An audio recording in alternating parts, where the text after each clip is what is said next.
Thanks for watching this tutorial video on our new E-Series battery. Before purchasing and using these batteries for the first time, it's important to learn and follow the guidelines and instructions we will be presenting in this video.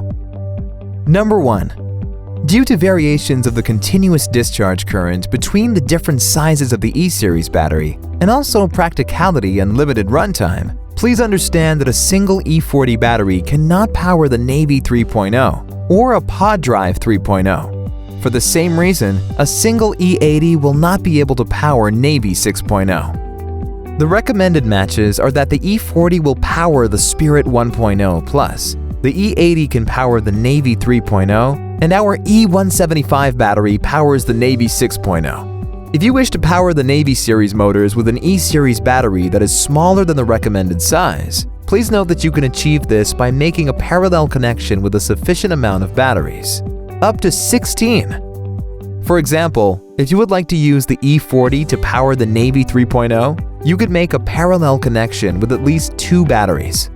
Number 2.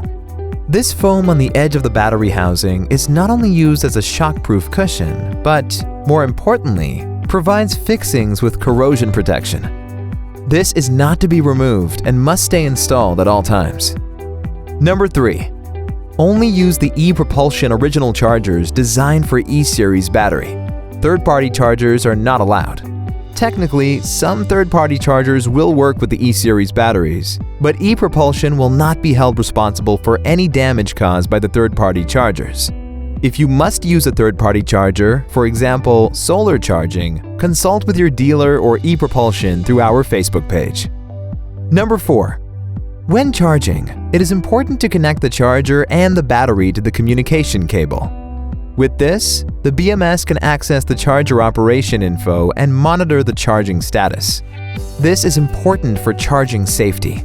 The charger's communication cable should be connected to the CAN-out port.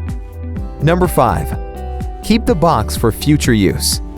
The battery shipping requires UN-certified packaging, and it's costly to purchase a UN-certified wood box.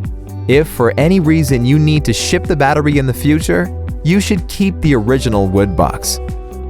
Thanks for watching this ePropulsion tutorial video. If you need any support, feel free to contact us via Facebook Messenger by following the link in the description.